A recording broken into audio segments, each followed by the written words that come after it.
Here. Hess, here. Hamming, here. Smith. Smith? Here. Houston? Here. Powers. Thank you, Anne. I want to take just a brief moment. This past Saturday, we celebrated Veterans Day.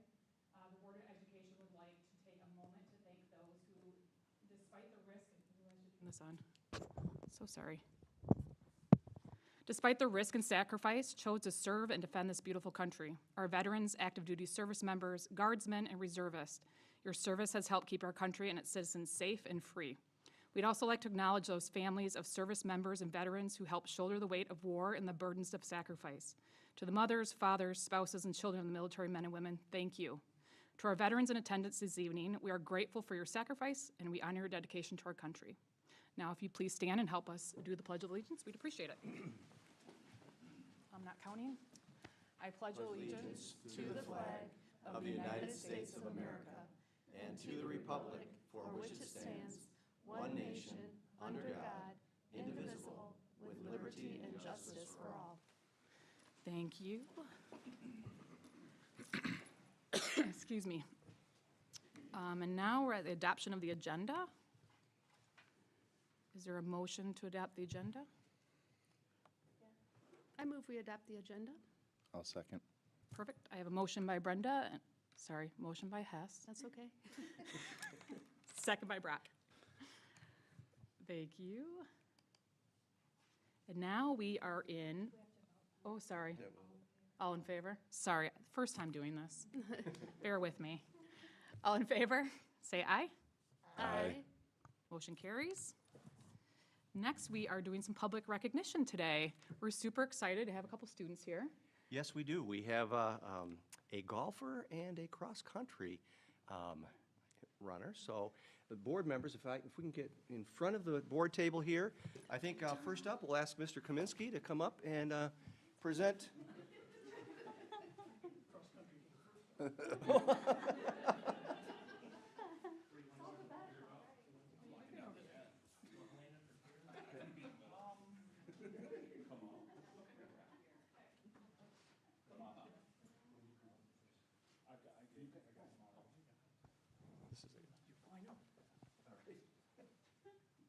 Yeah, I'd like to present. How do you want me to present? What do you want us to do? Well, tell us a little bit about Yeah.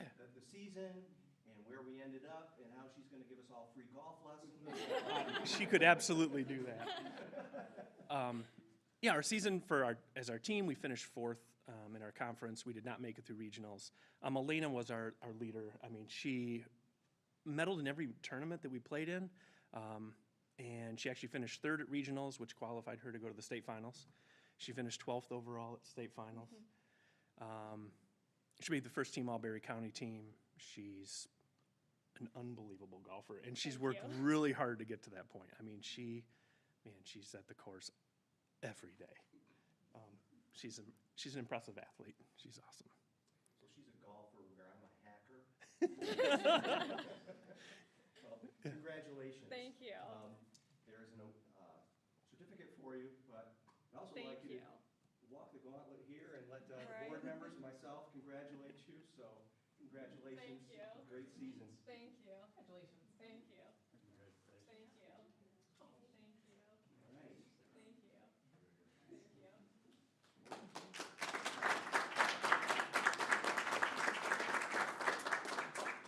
All right, this is Ava Cruz, who is an excellent student, a fantastic person, a wonderful role model, and a great leader on our team. This is her third time she's gone to the state meet, and that doesn't happen without being self-disciplined, determined, dedicated, and super hard-working. She did a bunch of things this season. She was first on our team in every single meet. She was third at the Under the Lights Invitational. She was in the top 10% at the massive field at the Portage Invitational. Fourth in the OLK Gold Conference, which made her all-conference and led our team to the conference championship, which we haven't had since 2015. She was eighth in the region, but she was the third individual to qualify for state. She was the Berry County runner-up, but she could have been champion, but we were holding her back to save her energy for the region that was that coming weekend, but she's still all Berry County. And then she was in the top 22% in the state. She earned academic all-state honors, and she qualified for the in the meet of champions on the elite team, and she was recruited by the Gazelle sports team. This was this past weekend. She was the 4th fastest junior in TKHS cross-country history. Ava Cruz.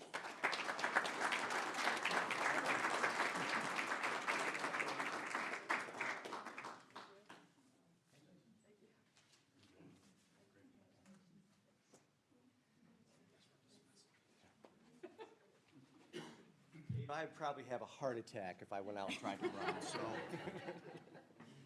Holy Moses. Yeah. You and me both, my friend. All right. Ready to move? We are at public input. The Board of Education recognizes the value of public comment on educational issues and the importance of allowing members of the public to express themselves in district matters. Members of the public may address the Board of Education or public comment for up to 3 minutes. Speakers will be recognized by the presiding officer and asked to state their name, address, and group affiliation if applicable. As a reminder, all comments shall be directed to the board and not to staff or other participants. Excuse me, no participant may speak more than once. Participants may not behave in a manner that is disruptive to the orderly conduct of the meeting. The Board of Education does not respond to public comment. The superintendent will follow up with speakers when appropriate. At this time, we will begin public comment. We have one card, Regan Glicky. I'm here for good things. And I wrote them down so I don't ramble. All right. So I'm Regan Galinsky. I have 3 teenagers in the district, a senior, a sophomore, and an 8th grader. And tonight is the only night this week that I am not scheduled until bedtime. But I felt it was important to show up and say thank you. Thank you for making the selection on the AP Science textbook that will directly impact my family in the coming years. Thank you for keeping public comment only at the beginning of meetings. That is sufficient. I do not feel like it limits my free speech or my access to you, and it also limits the amount of unnecessary talking that I do in front of you as well, because you don't need any more of that.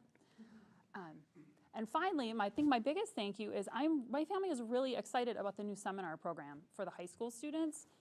That is going to be such a great opportunity for my kids, and I think most other students are really going to benefit from this extra access to teachers, because I know my kids right now, we have a couple classes that are just really hard, and it is challenging to find time to sit with the teachers and get just that little bit of extra help. So I really think this is going to be a big deal. We were really excited when that email came out. So thank you. All right, thank you. Thank you. Is there anyone else that would like to share some input? Say it one more time. Is there anyone else that would like to say anything? All right, closing public comment. Oh, I thought Matt would be here by now. You're doing great. Keep going. Fine. You're the hardest part. Oh, and now we are to Consent groupings. consent grouping. Matt told me to say this, so is there any consent grouping item can be removed for separate consideration by board member request? All consent grouping items will be adopted in one motion with a roll call vote. Is there a motion to approve the consent grouping? I'll make a motion to approve the consent grouping as presented. Did I do it right? You did. Perfect. What? I was just letting in that Sorry. they supported that. Yeah. Wenger and Smith, seconded. I had to say that again. Oh, all in favor? Aye. Say aye. This Oh, was it's a a roll call vote? Oh. I don't have that. Oh, yeah, Oh, I yeah. do. This is a roll call vote. I'm sorry. Huson? Yes. Smith? Yes. Hamming, yes. Hess? Yes. Brock? Yes. Wenger? Yes.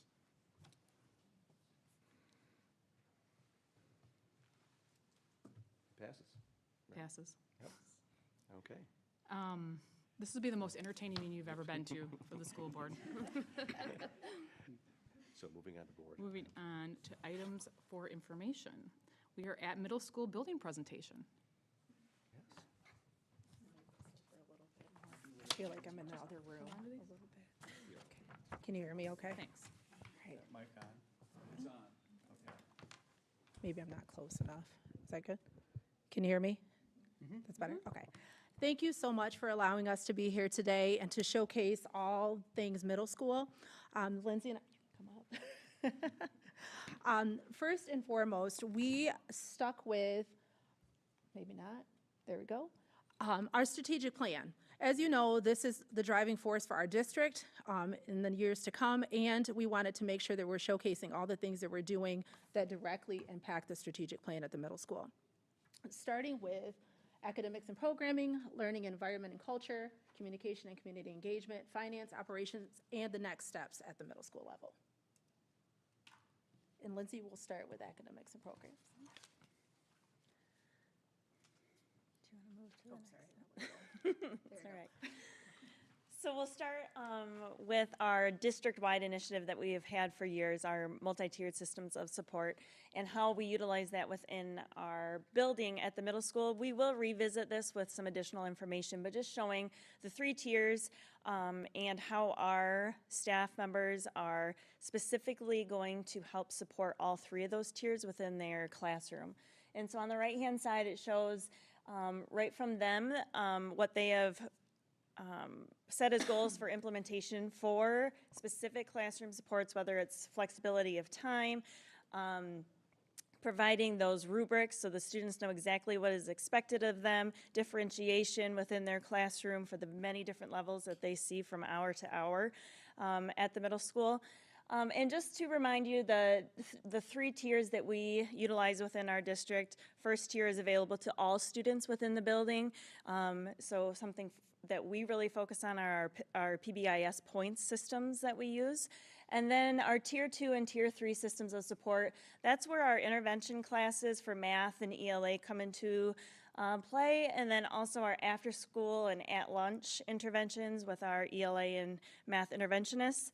And we have added to our staff this year, which has been amazing, our behavior interventionist. The next portion of academics is our college and career readiness. We, as you may have seen in the newsletter, truly advertise any Grand Valley, Calvin, and different programs that they have available to students in our age range. They can be anything from STEM or history projects and things like that. We really want to get our kids out on those campuses in early exposure. The same thing goes for businesses such as Bradford White. As you can see on here, these are pictures of Career Quest from 8th grade. Every grade level has an opportunity to do something with college and career readiness. We really want to expose our kids to as much college and career things as we possibly can. In 6th grade, they do things like personal finance, and yes, they will come home and say, it's Dave Ramsey curriculum, it was, and so they will say to you, did you buy a new car, did you buy a used car, how is your credit, things like that. We've had a lot of calls from parents like, whoa, whoa, but it's awesome that our 6th graders are exposed to things like that. 7th grade, we have a careers class that most of our students do have the opportunity to take if they're not in band and choir. And in those, we have guest speakers come in to talk to kids about their jobs and their roles within the community. A lot of parents, grandparents, things like that. We definitely invite people in. We also partner with Thornapple Credit Union to do a simulation about managing your funds and things like that. And our students do not understand that they cannot spend most of their paycheck on entertainment, and they have 4 roommates. It's hilarious to see. But we invite you in when we do that with our 7th graders as well. Again, 8th grade Career Quest is in the spring. Our students were exposed to horticulture as well as broadcasting. Here's another awesome picture with the Wood TV 8 in the background. Our kids loved it. One quote from an 8th grade student, "It was great. They told me I was the best welder they had all day." What other opportunity will our kids have to do welding? I've never done it still. So I think it's awesome that they were exposed to that. This is from our trip last week to Bradford White. We worked with our college and career readiness coordinator from Kent ISD. They actually paid the transportation costs for that. But our students went to Bradford White, had an awesome time. That's our new counselor, Ashley, here with the student in the background. Both of our counselors were the chaperones there, and they had an awesome time. We opened that opportunity up to any student with careers class currently, and we hope to take a different trip every quarter to a different employer around the area. Again, Another way that we do college and career readiness within all of our classes, you have here an ELA class, a math class, and a robotics class. Actually, it's Mr. Thaler's class, who's here today in the middle. We really promote collaboration and that struggle time. And you may say, what is struggle time? Struggle time is giving our kids the opportunity to try and to work on it without automatically asking for the teacher's help. They hate it. But it helps them in the long run because obviously they're able to make projects and things like that together. And that's what you do in the real world. Sometimes you got to struggle through some things, and we really want our kids to do that. Our next one, sorry about that, is learning environment and culture. Ms. Fisher. All right, as we shift here, our goal every day is to create that learning environment and looking at our whole child as we, move through every single day. When we look at that, we look at the different ways that we access that information. What do our students need? We offer the mental health survey to our students, which gives instant feedback to our student services, our counselors. Any flags or anything that they see, they will check in with those students to find out if there's any supports that are needed. We also have our student mental health team. They participated in our virtual mental health summit that is put on through the state level. And our small group that attended that came out of that whole day really energized and ready to bring some things to the whole building. So it's pretty amazing to see these students come with ideas and want to share it with everybody within the building. And then, of course, all of our students, their access to our now 2 counselors and anytime with myself or Kelly. Small group sessions that's offered through our student services department. And then, again, our MTSS student surveys, which is for about PBIS, or our SRSS, which is something that all within the district take. And then every Friday we have our power lessons that are geared towards our TK Strong and character focuses for each month. When we look at the numbers and the surveys that we gave out, we're looking at, do students have a trusted adult within our building? That's a very important thing, somebody to go to, whether it's 1 or 10 or whatever it might be. But when we asked our 6th graders, so new to our building, I mean, here we're just a few months into school, and how do they feel? Do they already have that trusted adult within our building? And we had 86% of our 6th graders already feeling someone to go to when there's a time of need. And then all students overall, 84% feel that they have that person, whether it's a teacher that they have or had, or somebody within student services or admin. Out of all the students that were surveyed, we do ask about bullying and what do they feel like the presence of bullying is within the middle school. And being a specific problem to TKMS. And so we had 38 students out of all of our students did mention that there is some form or issue with bullying. And we have numerous ways for them to report that, whether it's in person, email, we have anonymous reporting, and reporting within the counseling office if they want to fill something out through the computer. So we try and offer as many different ways for those students to reach out when they are in need of that. Yeah. Our counselors, since we do have 2 full-time counselors this year, yay, we are super excited that they are planning to meet with every single student on their caseload this year at least once or twice to make sure that they touch base. They obviously did introduction meetings at the beginning of the year, but to just have those one-on-one small sessions with kids and just checking in and see how they're doing, how academics are going, do they need anything. So letting them know that we're always there for them. Kelly, before you come off the slide, the top 2 numbers are percentages, and this is actually a whole number. We have about 700 Correct. kids, so we're looking at about 0.5%. Yep. And I just wanted to put it in terms of what the other numbers Yeah. were. Was the survey anonymous? Yes. Sometimes we've done this survey for a really long time, and sometimes the kids report out, like certain kids and things like that, and we have those conversations with the students and say, hey, something going on, things like that. So we definitely make sure that they're aware that we're aware that this may be a concern, maybe.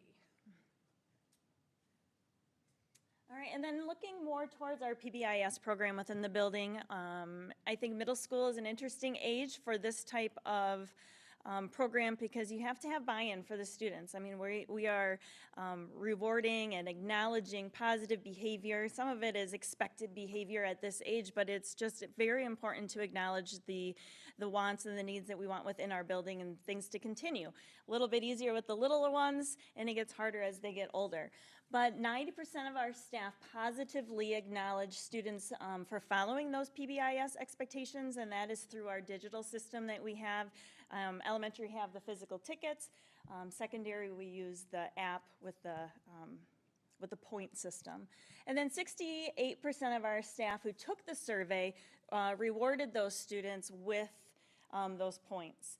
And again, it has become very evident when we have our monthly, or actually now it's twice a month for our market, where our students can spend their money or their points on the items in our market, that they are very excited to have the points and be able to choose those, the products that they choose, usually candy. That's okay. And then we have, right from our students, I think it speaks very clearly when it comes right from our students. But they say the staff are referred to as cool, helpful, nice, supportive, caring, kind, and pretty good. And it's really fun. Every Friday we announce our Staff Member of the Week, which is fully nominated by students, and they are able to, describe why they've nominated that staff member, and it is awesome to read all of the things that they say about the nominated teacher. And then we have, every single teacher has their name nominated, it seems like, within our building, but it's pretty cool to hear it straight from the students. And then again, like mentioned before, our MTSS survey. This is, okay, what are our students seeing? So witnessed staff praising or rewarding those students for showing positive behavior. 77% of our students notice it when the teachers are doing it, whether it's to themselves or people in their class, hallway. Everybody has access within our building. The ladies that help out in the cafeteria at lunch, they can award points. It's everywhere. Almost 74% personally were rewarded for that positive behavior. And here we go back to those middle school students, whether they're 6th or they're 8th grade, we have about 80% giving us feedback that yes, they do care about, being recognized and noticed, and it is a big part of our everyday environment within our building. Our next section is about communication and community engagement. And as you can see, you obviously, receive our newsletter every single week. One goes to the staff, one goes to the parents, and students also receive that as well. We also do our own Facebook page where we post random great things that are happening within the middle school as well. Here's just an outline of that. We also have donations from local businesses, and we like to give shout outs to those community members as well, or businesses. They gave us a large amount of gift cards at the beginning of the year, and we give those out to staff for drawings and things like that at our staff meetings or PD days, and they absolutely love it. So we want to make sure that we always acknowledge those who give back to us. We also had 30 multicolor, I can't think of the right name for it, keyboards that were donated or given to Gail Evans' classroom, and they glow in the dark, and the kids absolutely love them. She was in need of some new keyboards, and the community gave all of them to her, so pretty awesome. We also have had our in-person parent club meetings. We like to call it parent club instead of meeting specifically because it sounds so much more fun. So we've had 2 of those this year. We just had one last Wednesday. We've had a lot of parent input. We ask for feedback. What are we doing well? What can we do better? And what other comments do you have for us? Because we always want to grow and get that feedback from our parents. Finance, Chris's favorite. So we do one big fundraiser in the fall, and those finances go towards a lot of different things. So here are pictures of our March's Reading Month winners. Those were our 1,000-minute readers, and they have the opportunity to go to Schuler's Books and pick out their own book. And they have a huge breakfast that Jessica caters, and they absolutely love it because it has all-you-can-eat bacon and cinnamon rolls. So it's middle school, So these are pictures of those field trips with Mrs. Neff also. And department funds, we distribute department funds separately. Science is obviously a big ticket one. They get more than others because they have so many consumables and labs and things like that. But we also ask for grants through Berry County Foundation, and they have given us money for additional probes that connect to our Chromebooks and things like that, as well as, like I said, our fundraisers. We also use those fundraiser funds for the market, field trips for our insects class when they go to the creek. You may have seen those photos in our newsletter as well. Every quarter, our kids go, and they absolutely love that. Pays for Career Quest, teacher celebrations, and other grants provide money for our yearbook cameras and other robotics items, also including kits and Lego robotic sets. Operations, this is from our 8th grade breakfast at the end of the year. And as you know, Jessica does an amazing job with what she does with her team. These are the awesome things that we've been able to, that have been provided to us from the community. Our new serving line in the cafeteria, if you've ever seen 200 plus hungry middle schoolers, it gets kind of packed in there, but we've opened up that space and had a lot of options for our kids, and they absolutely love it. We've also purchased new tables and our new carpet. Our new desks are for the 8th grade wing, is all fully furnished. I don't believe we showed you those pictures last year when we presented in January, but we received those in December of last year.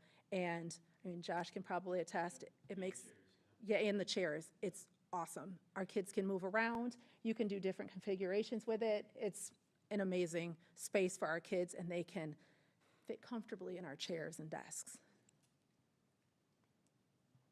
What's next? We will continue to use our intervention classes, continue to hold summer school. That has proved very productive for our kids, and you don't have that summer lag that you get usually when kids are not doing anything academic during the summer. We would also like to implement the tutoring grant for second semester for after-school tutoring for our students, hoping to do the PLC training with our staff and assessment training with our staff as well. We did start that at our last PD, and we're working on high-quality assessments that will boost our test scores too, because if they're matching the standards like they should, our test scores should increase.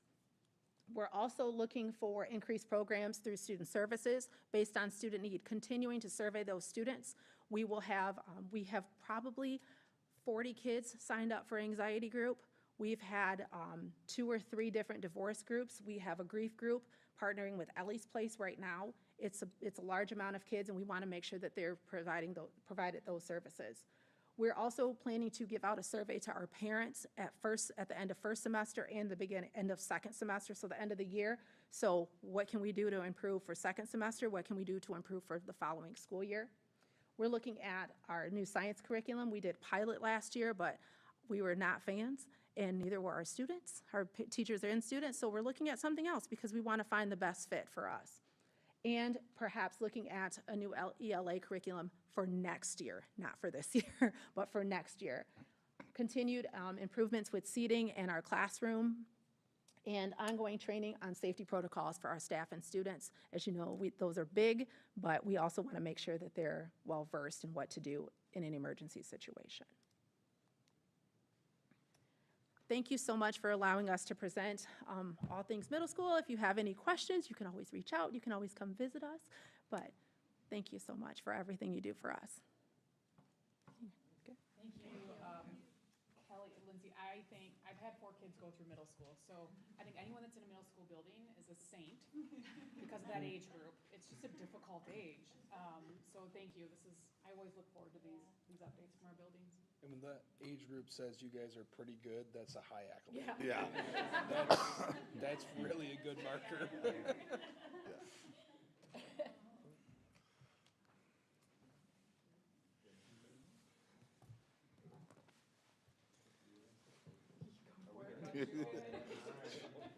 Oh, hey, I Matt. think the audience would appreciate you taking over. Good, you? Marking present now? Just turn your head out. Okay, thank you very much. Okay, that takes us down to professional learning communities training. Awesome. Hi, just giving you a brief update. This has been in the updates in the board's to be moving forward. Kelly and Lindsay mentioned it just a wee bit, but to have professional training through a researched organization being provided to all of TK over the course of a 2-year process. And at the bottom, if you look at the arrows, the training actually starts this coming Monday for all of our principals to work together to learn more about how to be a united leader focused on student achievements and student needs. And this bubbled up last year as a definite area that we have not officially participated in learning about in relation to our peers that we're connecting ourselves to and setting expectations for. We have done the multi-tiered systems of support. We've done data teams long ago. We have many new staff members, and we need to reboot that whole process of being professional learners in a community focused on student achievement. And that final strategic plan that was put together, if you looked at all of those goals, this is a vehicle to move forward through that, to help students both in their mental areas that we're having them talk about all these groups and support groups. The idea is to constantly look at data, constantly look at students and what their needs are. There were 3 bullet points up there to state and reiterate the fact that grant funds are going to be paying for this. We are working to build effective literacy practices through a professional organization and trainers that are coming to work with us. Next slide. We are utilizing a company named Solution Tree. They've been around for many years. They are highly regarded across the country and nationwide for their work. We had assessment training at the secondary building on our full PD day, and our trainer was from Florida, and she goes across the country, and she actually works as an assistant principal in a high school. So practical, applicable. The trainer we have coming for our professional learning communities will be working with us for these 2 years next Monday. She works in Detroit. She has served in all capacities of education as well as a superintendent. She has a PhD and has written books and is totally immersed in the fact that when you build that team and that leadership team all connected together and put into practice and place how to truly be professionals looking at data that's purposeful and doing that systematically over time, that you will see greater results. As it goes back to MTSS, we have Tier 1, Tier 2, and Tier 3, and if our core instruction is strong, then we need to make sure that we're working at meeting the needs of all of our students. So we're focusing on learning and a collaborative culture and working to see results and doing it at a better capacity than we are today. There are 4 questions. I won't read all of them to you, but anyone you would speak to in education that has been through professional learning community training would be able to rattle those off. Craig and Chris were in the administrators meetings when we talked about this over the course of time, and we were revisiting this and waiting to see if the grant funds came through. And it was actually Mr. Bruno and I believe Tony Peterson. They just rattled those questions off because they had had training in other districts. And that piece is building that team together and always being driven by these 4 questions in what we do and looking at that data. And then the next slide will kind of take us back to the first slide with the 3 arrows. That training starts with our administrators. Then it moves to the level of grade level and department chairs, our school improvement chairs. So we're going to be making certain that we clarify what the roles of those team leaders are, making certain that the people in the positions and the new staff. We have 30% or more of our staff members that have come to us in the last 4 years. Like, we want to give everybody an opportunity to really buy into and be these leaders that we need. They will be trained for 2 days in June with all the administrators, so we'll have 5 days of training this school year. And then it goes down to the teacher level, which our full day PD in February will be all staff being immersed in what is the professional learning community, what have your administrators set forth right now, what are they learning, and how are we going to move forward. And this just gives you the why, when, where, who, and how. And we are very grateful for these categorical grant funds that the research and the work we put together is supporting this endeavor to bring this to TK. And just having heard the middle school presentation, you'll have all the other buildings here, a school improvement meeting on Thursday. This is going to be why we do what we do and help create that continuous process that we all speak the same language. And I just want to state real quick that I think the impetus for this was last year when the board asked about looking at best practices and what we can do to improve our academic success. And a lot of the work done by Kim, going out and talking to other school districts to find out what they're doing and how they're having success. And this actually is one of the things that she brought back from there. So thank you for all of that work. You're very welcome. We've done really good work and worked hard ourselves. We haven't had that bank of money to support something of this capacity in a long time, and we're very grateful for that because the enthusiasm is there.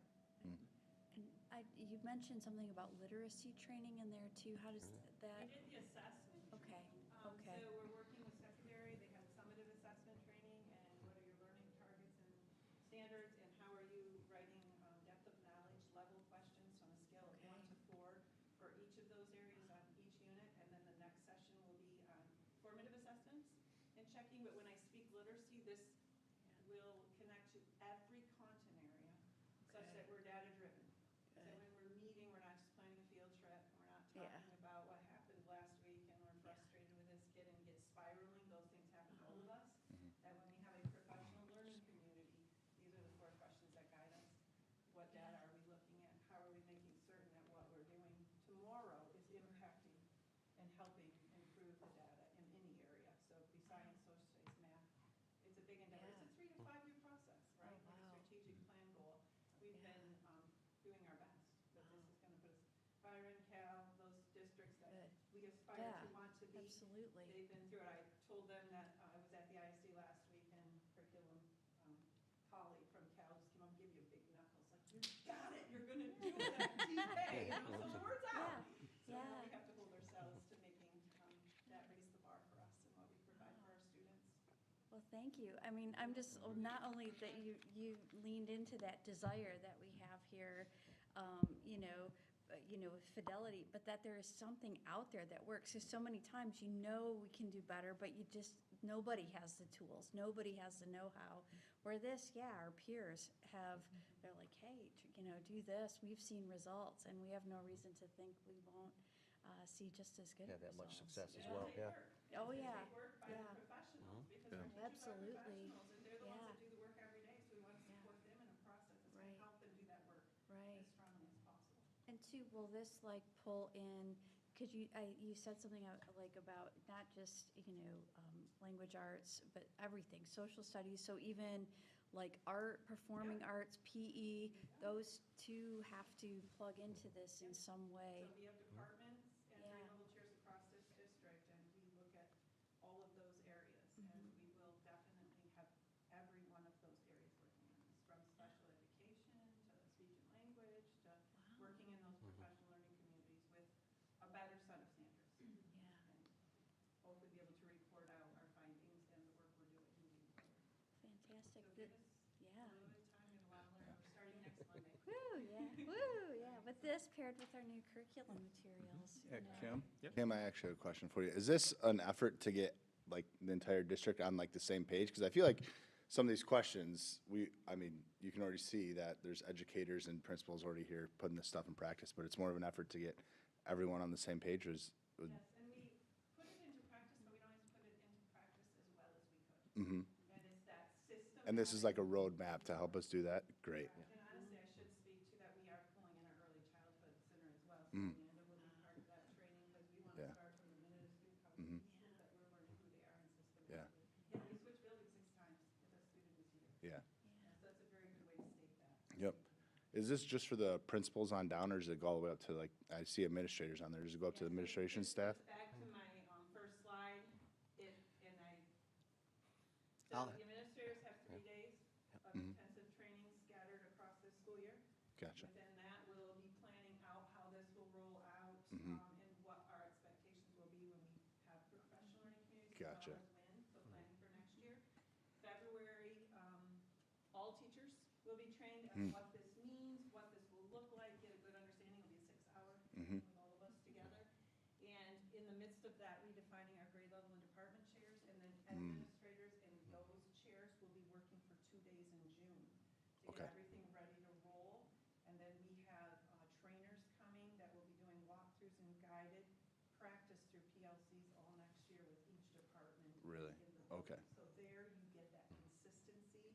Yeah. Some set expectations across the district Yeah. where I'm one person and a principal's in their building and we would work towards that. Gotcha. And to take that answer a little bit further, administrators does include me. Got, So, Gotcha. all the Gotcha. way down from me. Yeah, Yep. it just seems like reviewing our strategic plans and reviewing the packet, like, it helps fit what we've set for that strategic plan. Right. So it feels like Yep. it's a great It's been opportunity. something we've aspired to learn more about and do the best we could on our own. Yeah. And the strategic plan and the data and where we're at with things that have happened, this is the perfect time, it's now. Gotcha. And the piece too with staff changes, Mhm. nutrition, Yeah. those types of things, we need to Yeah. really do all that and have a solid process. Kim, this might, oh. Yeah, I love the presentation and the questions that are being asked. They're right on target and all sounds great. I appreciate especially too that we're looking at high-performing districts and finding out what they're doing there to try to pattern our behaviors off of that. Where I'm a little fuzzy on this is how PLCs might look for elementary versus secondary, where they're focused on, in secondary, they're focused on just one subject most of the time. How might they look different for the elementaries? Well, I can't answer exactly what that's going to look like because we will work together as administrators as we move forward through the process. But an elementary teacher is responsible for all content areas. So we do, even now, we're looking at math data as well as literacy data, as well as science and social studies. So it might be not as in-depth and as intense. A secondary teacher might teach algebra and algebra 2 and maybe a stats class, so they're going to have 3 different sets of data. So as we work through this process, we'll have to determine how much time will that take, what data points will be looking at for each child, and move forward. But it would be the whole child. So an elementary teacher would be responsible for the whole child and the content that they teach as they're in the secondary, we'd be responsible for the content we teach to those children. And if we have seminars going well too, then that will help move kids in. So as we move through the process with all of our administrators and the professional PLC trainer, which I haven't been through the whole process, they will definitely help us navigate what that looks like. Yeah, I imagine they have some guidelines for how to get Absolutely. through all that too, And so. I have a proposal about this sure. with all the things we're working on. He's got the books this big to read too, so I'll learn more. All right, thank you. And then was there? you Yeah. got- Oh, I just have one other question, and this is way far down the road. Is there any piece of this for support staff, our paras, because they're such important partners in our students' learning? We will learn what might help a paraprofessional. They're not the people analyzing data. Right. They would be the people that we would then be giving and helping provide tools to make Right. changes in their support. So I'm certain that will come as part of the spiral, but not necessarily a piece of the actual PLC team Okay. that's looking at that student and the data. They're more part of the action piece of making some adjustments for instruction. Brenda? Well, and circling back to what Dave had asked, when I was a teacher, and I was in elementary, we did reading and math all year long, and then we did one semester for social studies, and then the other semester for science. So we kind of divided it up because trying to jump into everything all at once was just too overwhelming for everyone, so. And math and literacy are always our Yeah. core elementary focus areas. But we Because want- science and social studies are based on those two things, so.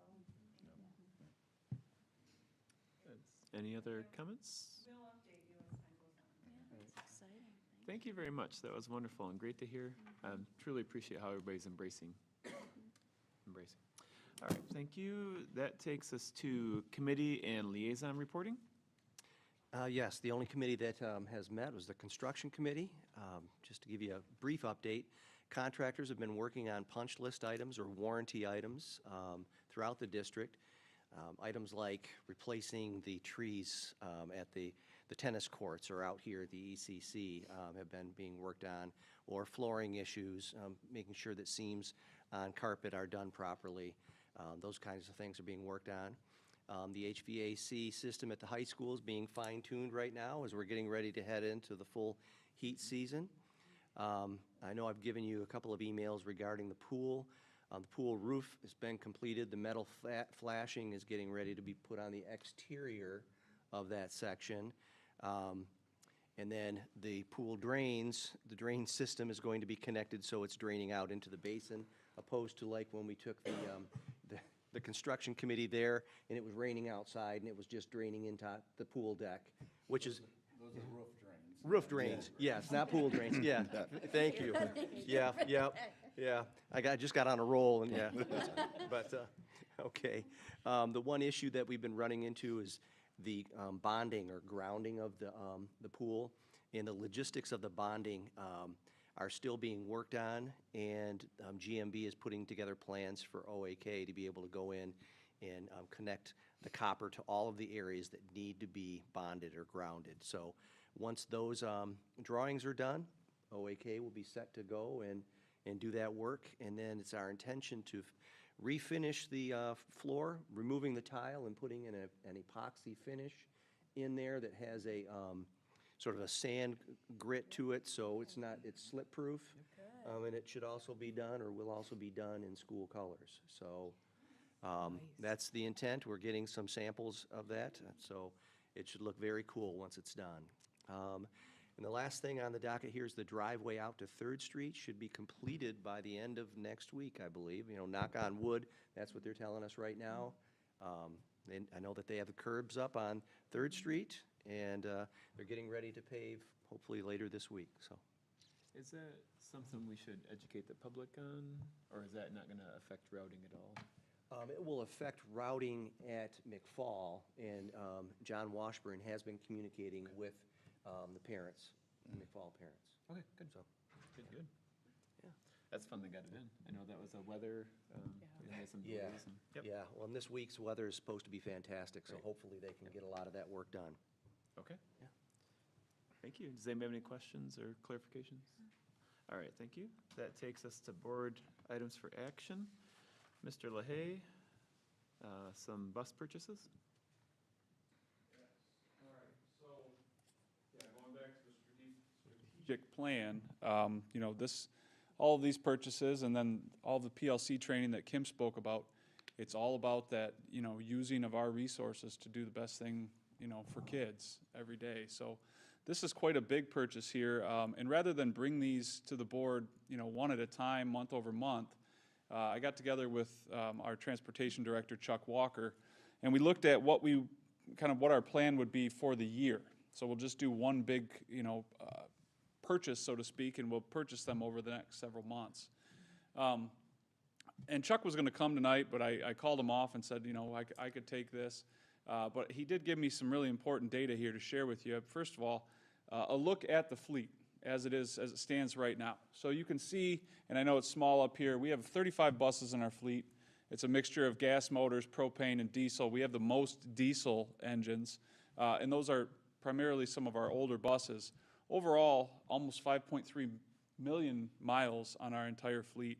And the ones shown here in orange are the 5 buses that we'll be replacing this year with these purchases approved. So 3 of them are 77-passenger buses, our typical school buses you see going up and down the road.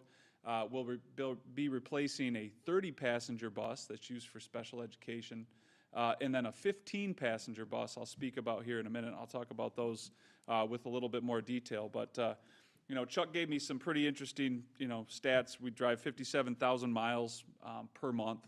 Obviously, we're doing any wide range of dirt roads and paved roads, and our fleet takes quite a bit of wear and tear on an annual basis. So this is just a look, again, way too small for the screen. Chuck and I came together, you may recall, it was a year or so ago, to really hash out our plan for our school bus fleet renewal. And we kind of resolved to purchase 2 or 3 buses per year so that we're never going to run into that cliff that you see some districts run into where, oh my gosh, now the fleet's too old and you really have an issue there that can arise. So anyways, we had $500,000 from the bond that was to be used for school buses, and we flipped that out of the bond, right? We used some of that ESSER 3 funding and played the shell game to free up those dollars and bring them to the general fund, okay? So we had that money out there, and our plan was to use that $500,000 between January 1 of this year and December 31 of 2024. So kind of looking at 2 calendar years rather than 2 fiscal years. And then beyond that, and that would kind of be a shot in the arm, so to speak, for our bus fleet. And then we would continue on and buy 2 buses or so each year, renewing our fleet, okay? But it's important to note, and I've mentioned this in an update or two, the state of Michigan has a new categorical grant this year. It's 22L that provides, for the first time ever, revenue to offset the costs of general education transportation. Okay, we receive 70% of our special ed transportation costs each year, but we've never received any dollars for general ed transportation. So the way it shakes out right now, that's about $450,000 that the district will be receiving, all right? Now, that's to offset, the full gamut, driver's wages, fuel costs, maintenance for our fleet. But that's just basically to say, hey, the more miles that your district spans, the more money you're going to receive, all right? So that's not something we have to spend on new buses, but we're choosing to use this, at least partially, to help our fleet out even more, all right? So when we look at the plan for this year, we're going to buy 5, or we're proposing to buy 5 new buses, all right? And as you can see from that slide two back or so, and it's on this one as well, 4 of the 5 buses have over 200,000 miles that we'll be replacing. So we've got a 2005, 2007, and 2007, 77 passenger buses. They're well beyond repair. One had a cracked frame, rusted out, really, really not buses that it's worth pumping money into anymore. And then we've got a 30-passenger bus that's not reliable. It has almost 250,000 miles on it. Time to kind of make that a spare. It's not completely worthless at this point, but we're going to make it our spare. And then we had this mini bus. It's a 15-passenger wheelchair lift bus, all right? That was purchased back in 2017, brand new. That bus has lifts that will not lift our special education students' wheelchairs. It's, as Chuck would say, it's of no use to us. I suppose it may have been back when it was purchased 6 years ago, but it's something that, it's not end of life yet, but it's not of any use. So we can sell this bus to another district that can use it, and we're going to do that. But we'll be replacing the 77-passenger buses with 2 brand new buses, okay? Now, that's not something we were going to resolve to do, all right? We wanted those off-lease buses, and we will be replacing with 1 off-lease 2021 with 30,000 miles. The purpose of getting the new buses is they're the exact same Bluebird gas buses that we already have in our fleet, and it's very difficult to get off-lease buses right now.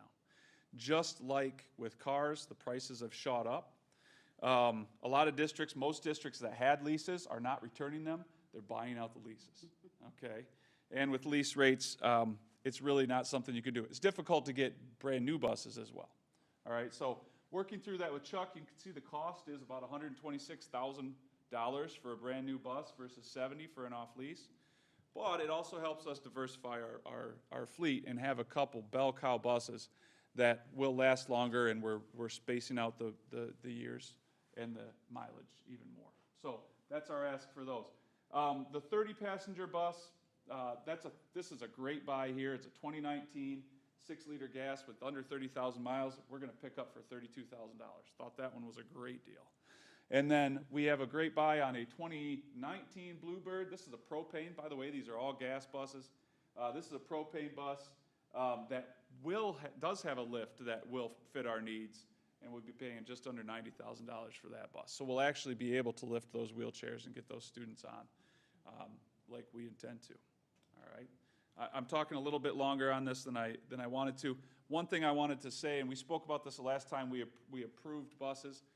Our preference is gas buses at this point in time, okay? And Chuck gave me some, I'm going to read this. I don't typically read, but going to gas motors decreases maintenance costs, and the fuel mileage given up for a diesel is regained in the lower cost of fuel.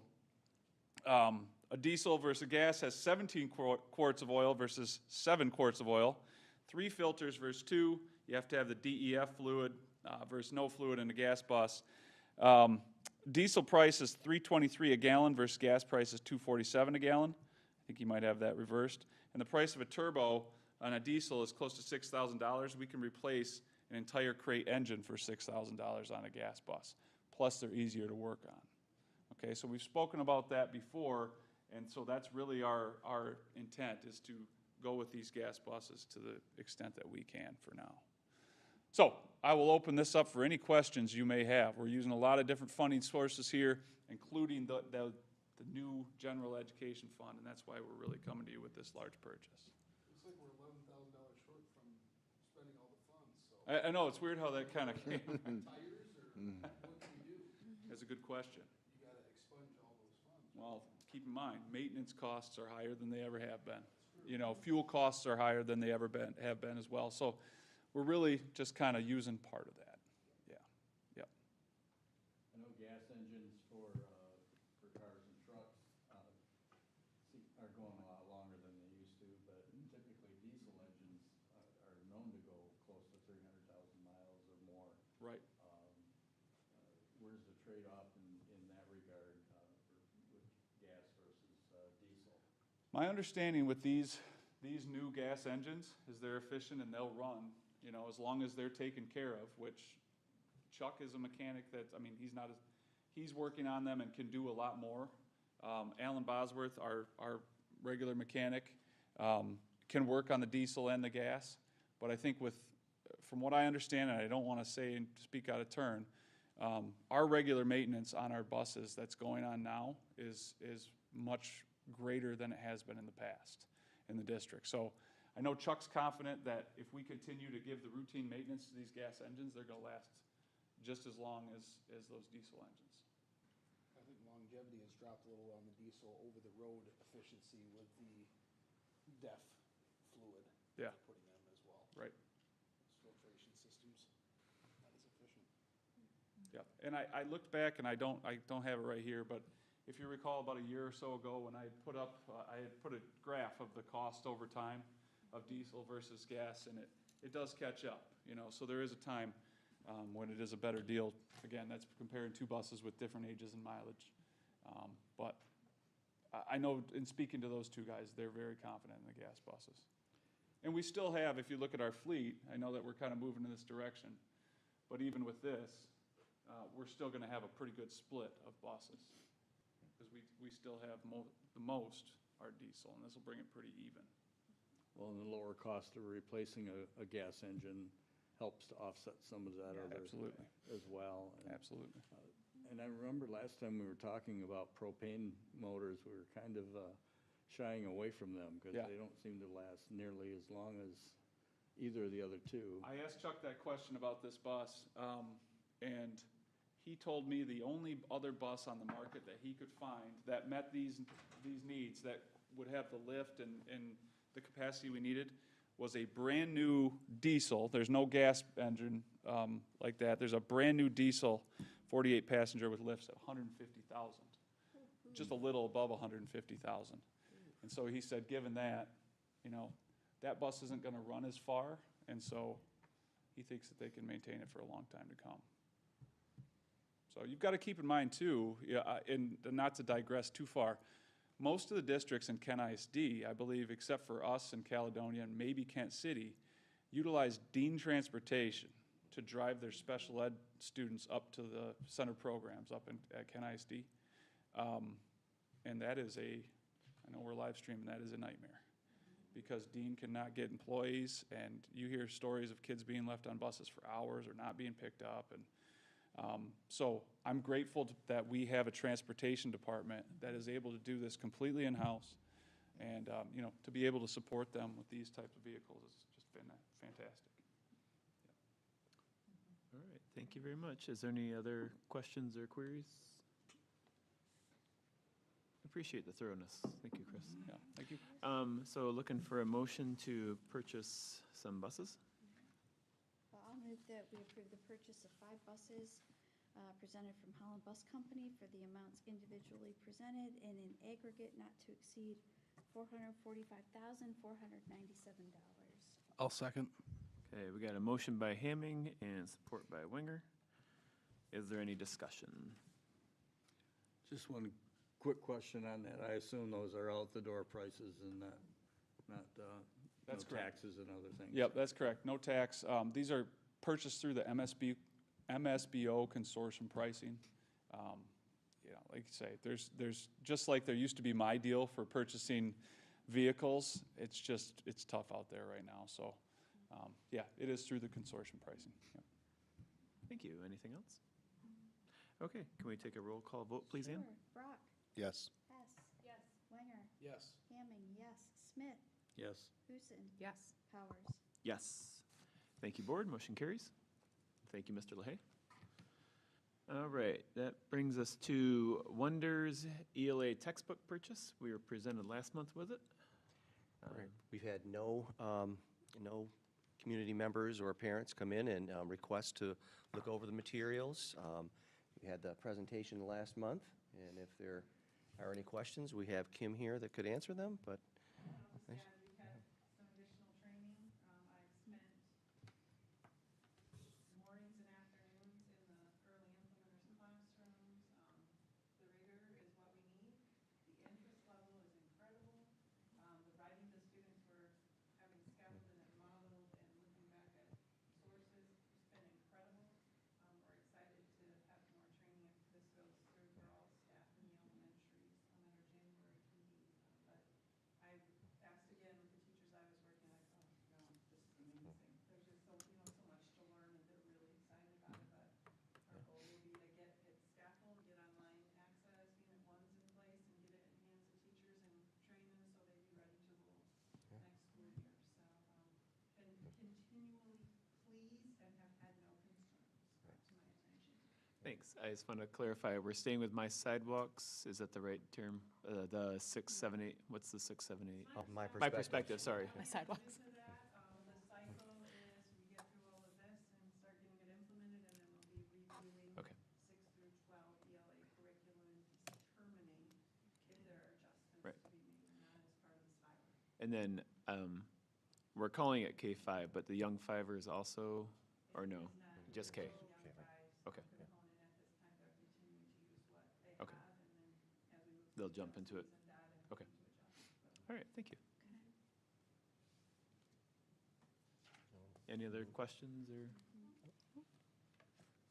Okay. Looking for a motion to purchase some reading books. Yeah. I'll make the motion. I make the motion that the Board of Education approve the Wonders ELA textbooks and online resources from McGraw-Hill Publishers to be implemented in the 2024-2025 school year. Nope, you go for it. Okay, Why? motion by Powers, support by Smith. Is there any discussion by the board? Seeing there's no discussion, Ann, would you take us through a roll call vote, please? Sure. Hess. Yes. Smith, Yes. Powers, Yes. Wenger, Yes. Brock, Yes. Hamming, yes. Huson. Yes. Thank you, board. Motion carries. And thank you again. All right, that takes us down to purchase of student technology devices. Right, in your packet, you have the information regarding the purchases of the student technology. We're going to be using the 11T funds that come through the state.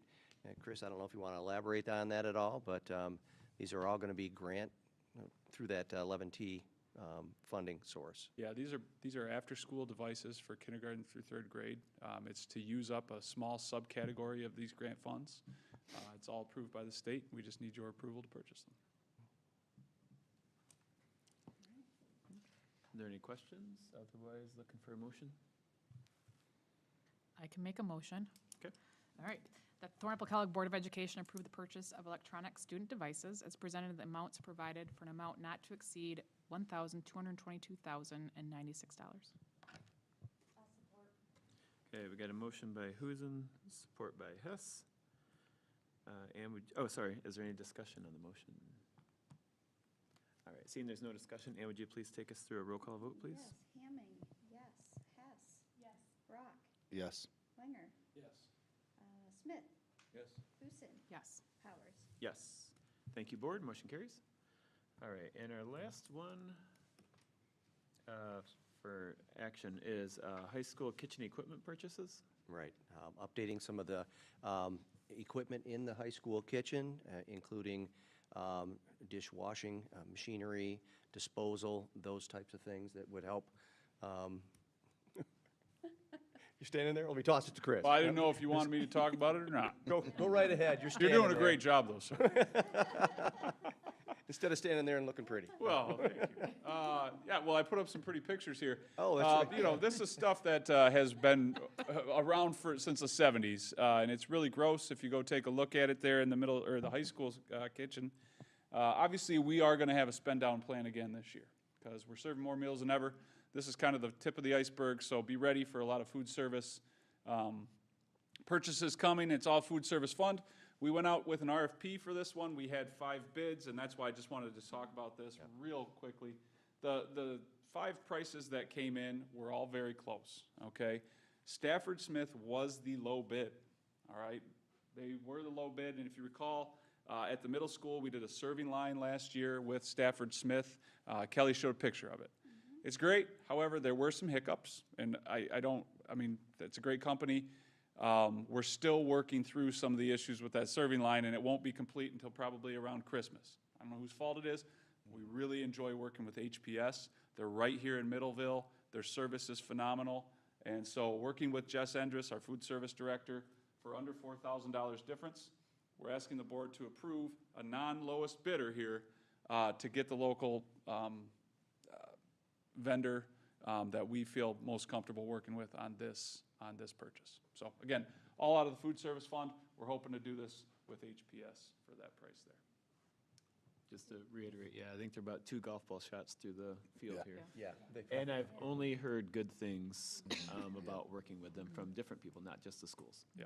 Only 1.5 for some of us.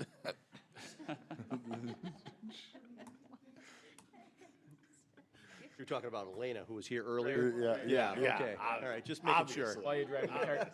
Why you drive the cart forward? Yeah. Not tied. Right, okay. Okay, so thank you for that.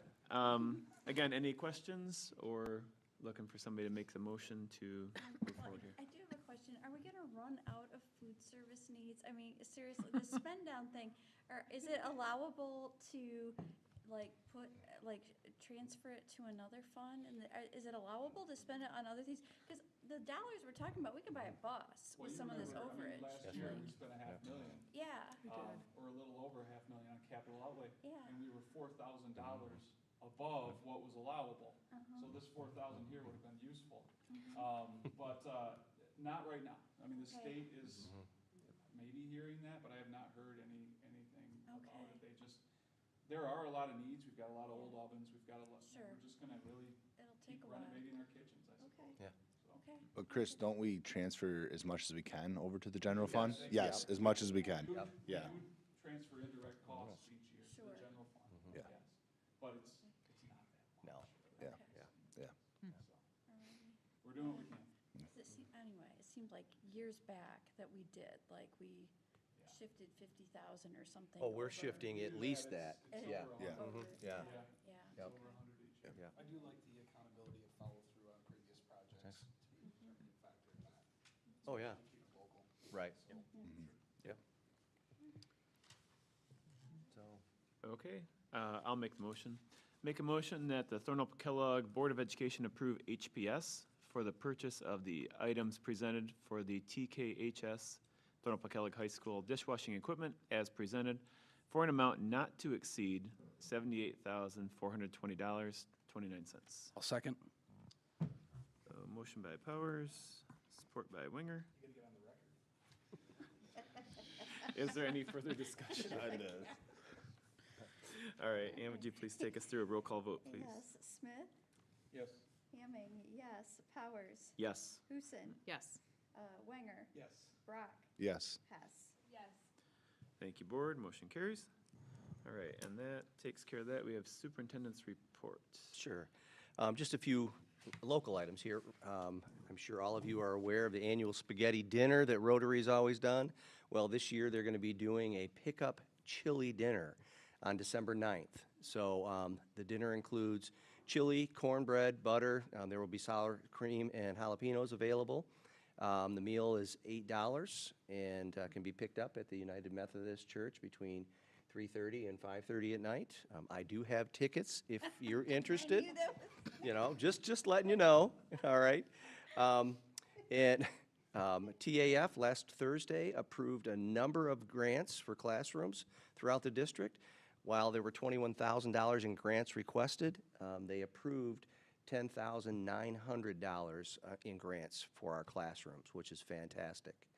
And then one note, just to put this on everybody's radar, I've mentioned this before, but earlier this fall, I said that our operating mills are going to expire at the end of this next year, and we're going to want to go out and renew that. So this is an 18 mil tax that's levied on businesses and second homes, like vacation homes. We plan to renew the millage and take it to the community via an election in May of '24. This is a no tax increase, and it really only affects businesses and second homes. It will not affect primary residents. So I just wanted to put that on your radar. That's still called the non-homestead. Yes, tax. yep. What's the timeline, Craig, for the board to when would we be seeing actions we have to take to say, yes, we want this, and? We'll line that up. We'll, Okay. from the May election date, we'll have to work backwards to find those timelines, but I just wanted to let you know ahead of time. We'll also be having community forums so that we can inform the community on what this means and how it's going to impact them, or not impact them. Right. is the- yeah. And that's it. Thank you. That takes us to board comments. We received a board update from Mr. McCarthy a week or so ago, and I thought it was neat. So if I give the data, there were 7 or 8 total schools in the state of Michigan got an MTSS award. 4 were from the Ken ISD. So the state of Michigan, 7 or 8, 4 from the Ken ISD, and we were one of them. And I want to just thank you, and please extend that to your team and staff, because that's everybody working top down. That's everybody in their different departments, everybody caring, everybody putting in that extra bit. The multi-tiered system of support, it's about somebody saying, here's something that's not right, we need to fix it. And they're going into their curriculum, they're going into how they approach a student, they're going into how they approach a colleague, all those conversations, and it's big, and it matters, and I want to bring up that recognition. So thank you, and please extend it to everybody. Yeah.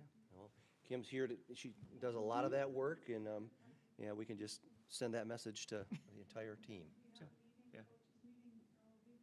After Thanksgiving, so I'll definitely share that with them and then have a meeting. Yeah, thank you very much. Is there anything else from the board to board? I know I've never had the pleasure of doing this, but I know we switched out from, say, a Christmas gifting to the staff to we switched it to Thanksgiving. We did, and we missed it last year. Yeah, so that's sneaking up super fast. Thanksgiving snuck up on me. Do we want to try to pull something off, or is that too tight? Or do you want to do something between the holidays? A nice little I think we surprise usually in do it during December. Thanksgiving because they get so much stuff during the holiday season. Right, but I mean, Christmas. that's coming up super fast. We'd have to do it and give it to them Monday. I think Yeah. that's what I Usually mean. it's- yeah. Do we Yeah. want to try to Okay. pull something off? or- What about, I don't know, but, okay, because I think we're a little squeezed on getting it done for Thanksgiving or for the holidays. This is just an idea that just popped into my head. What about, isn't there a staff PD day, like the middle of January or something? Could we There do usually is. something, that day where we have treats at all the buildings for the staff on their Everybody's PD? on a diet come January. That's true. Well, it could be fruit. I mean, Jessica doesn't. So need send all your fruit. donuts to Tyler, and we'll, all the So for the fruit can go to newbies, staff. you probably don't know what this is. No, so- no idea. So for the newbies, typically, Yeah. the first year that, oh my gosh, who was just on the board that, Oh, Alexis Football. always, Oh, Jake. When I got Jake, onto gosh Alexis- darn it. Jake and I went and bought stuff at Costco and Sam's. I mean, you spend quite a bit of money. And then you bring it back and you put it into baskets for the buildings, and we delivered it. It was great because Jake was new and he was learning all the buildings as we went in and delivered them. And they are just elated to get all the treats, and, I mean, it's snacks and, I'll say it was a variety. It had K-cups and Yeah. granola bars, all Yeah. just healthy snacks. Yep. yeah, it was healthy and not healthy. Well, you need both. But yeah. it really doesn't take a ton of time if we want to do that. We just need to, Right. if anyone's going to Costco or Sam's this weekend, Well, being able to, And you guys did it the hard way. I mean, in Well, it years was the easy past, way. we did just Jessica Endress, please help us. We did and- it the hard And way. we maybe added some chocolates or, like if somebody wanted to bake cookies, they would add them and send them to their building. So, yeah, there is, I mean, you can make it super easy. And we all just signed cards for all the buildings and said, Jessica, please make something beautiful. And, Well, that puts a lot on her. you know. How about this? Is anybody interested in taking this endeavor on? I will support whoever takes it on. I knew you were gonna say that. Okay, so we have Mr. Winger leading this. Stakes from the double W. There you go. There you go. Okay, great. We'll all back you up, buddy. Okay, good. Okay, if there's not anything else, we'll wrap it up tonight. All right, so it's 8:15 and meeting is adjourned. Thank you, everyone. So there was no determination on what we're gonna do. Oh, you got it. Well, It's in your lap, buddy. Anything you want. I thought about it when we were